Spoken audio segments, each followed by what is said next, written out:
Hello everyone, this is FlamingVictini, and today I'm going to be showing you some replays of the second Black and White tour of Smogon Tour Week 5. In this first game, we're going to have Sugar High versus Cristiano Ronaldo, which is an alt of some player whose name I do not recall at the moment.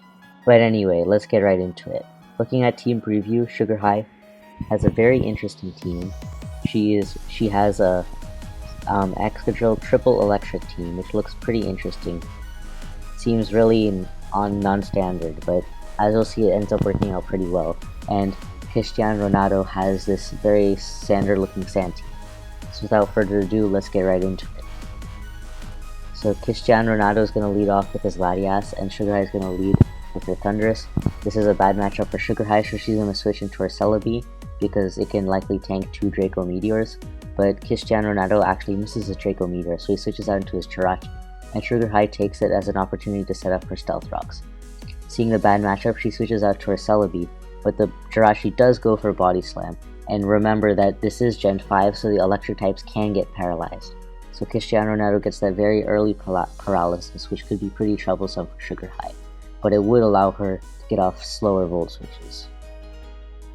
Now, Cristiano Ronaldo is going to switch out from her Jirachi into the Latias, as that is his go-to answer to Rotom Wash, but Rotom gets paralyzed. And expecting a switch, Cristiano Ronaldo is going to switch to his Hippowdon to try to get the Stealth Rocks, so that Sugar High does not have many free switches. Now Sugar High just takes this as an opportunity to go for the Giga Drain on the Hippowdon, and Cristiano Ronaldo, really wanting to get up the Stealth Rocks, decides to just take the hit and lay them up.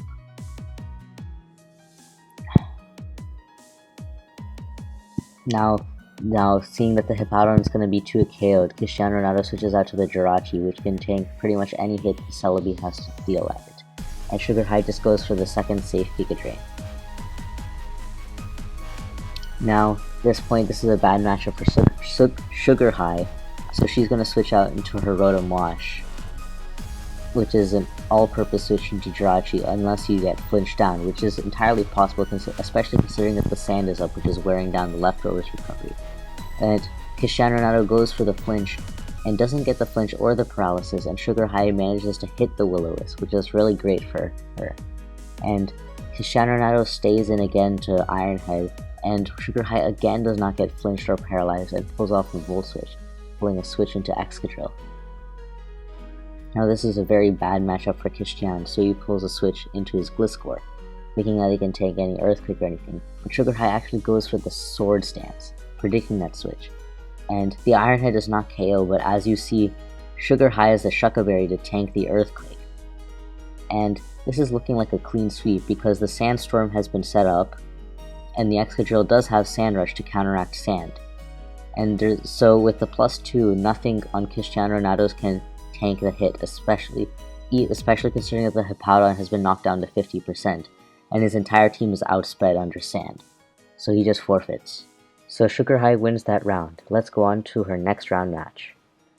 So in the next game, it's PDC versus Sugar High, and this time Sugar High has brought a Rain team that is actually packing the Excadrill, and again she has the double steal, but this is the Sand Rush Excadrill, which she did have on the exact same team, which is very useful to counteract Sand. And PDC is using a Sand team, so this could be very problematic for him. Looking at the team matchup, Excadrill, under the Sand, PDC pretty much has no solid switch-ins. If the Excadrill gets to +2, then it can pretty much break every single member of PDC's team. Nothing can withstand that hit. So, it's all a matter of how PDC can play around the Excadrill, and if he can avoid setting up his own Sand, or trying to use Sugar High's own Rain to try to counteract the Excadrill and then somehow play around Sugar High's Rain threats, then he might be able to win, but it's a long shot. So PDC is going to lead off with his Tyranitar, and Sugar High is going to lead off with the Politoed. Sugar High's Politoed is faster, so the Rain is set up first, and then the Sand counteracts the Rain, and Sugar High goes for the safe Hydro Pump, while Tyranitar goes for the Stealth Rocks. Now PDC pulls a safe switch into his Latias, as Sugar High just goes for another Hydro Pump. Definitely the just solid play to just click the same move again, very safe.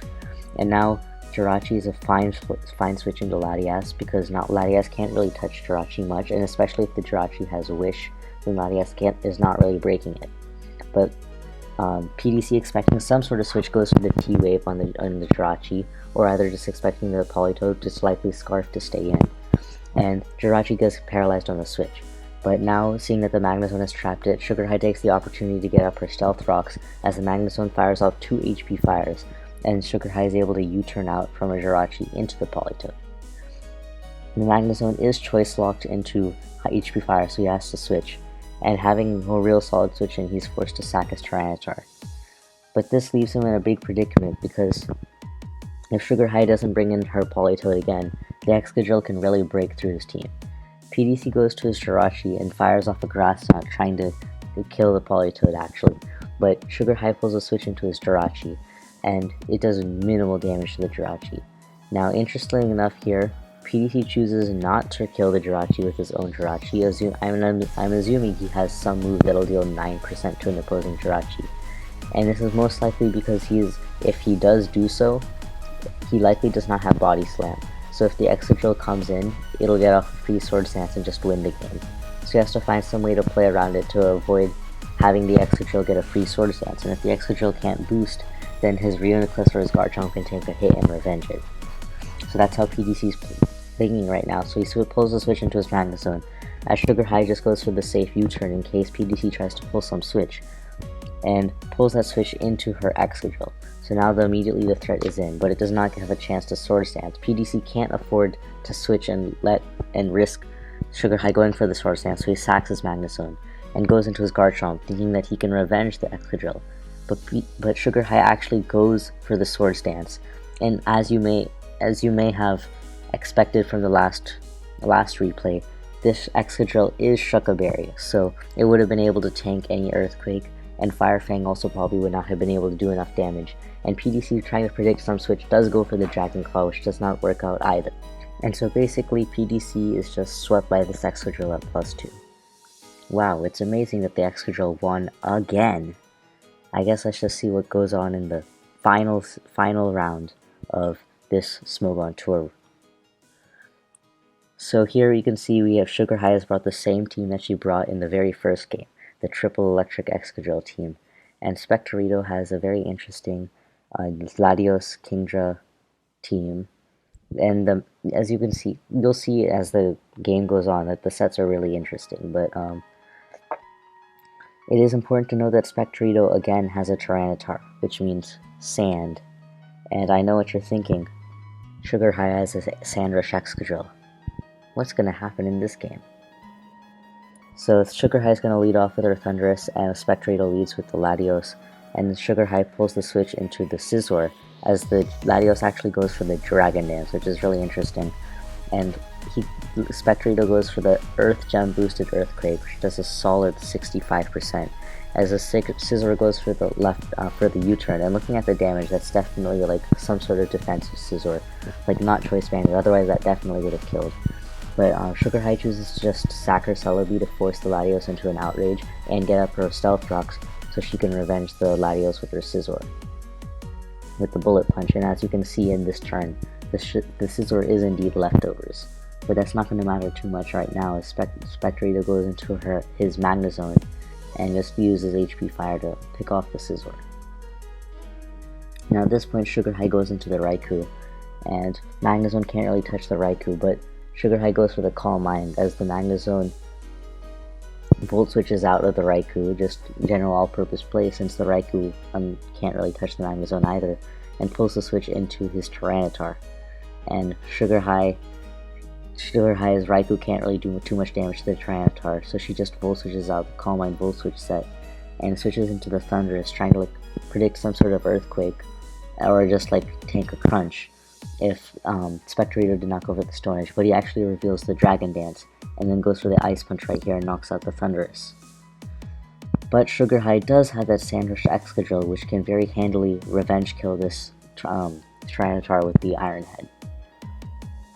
Now Spectorito does pull the switch into the Lando T, and expecting Sugar High to switch out the Excadrill into the Rotom Wash, he goes for the Stone Edge, but looking at the damage, that's not a 2-hit KO.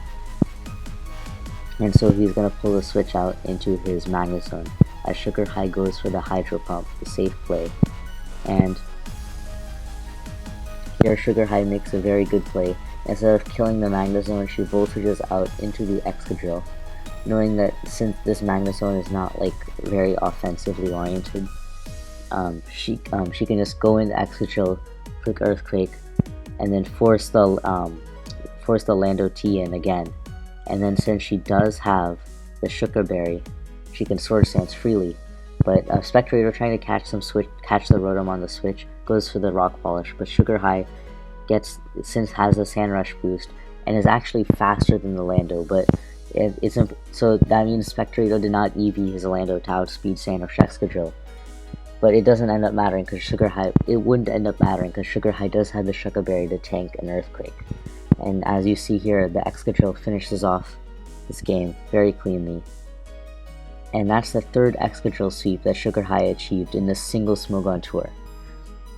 And so I think this reveals a lot of things about the black and white metagame and how Excadrill is affecting it. We saw 3 sand teams in these last 3 rounds, and Sugar High brought Sand Rush Excadrill 3 times, obviously without her own sand, because that is banned. And Excadrill just clean swept, and Spectrator didn't even have his Lando Rock Polish. He didn't even have his Rock Polish Lando T EV'd to outspeed an Adamant Excadrill under sand. So I think this really shows how the metagame is, at least the players doing black and white right now are really unprepared for Sand Rush Excadrill outside of sand to counteract their own sand. So it's definitely going to make an impact on team building in future games. But I hope that was interesting to you, and see you guys later. Peace.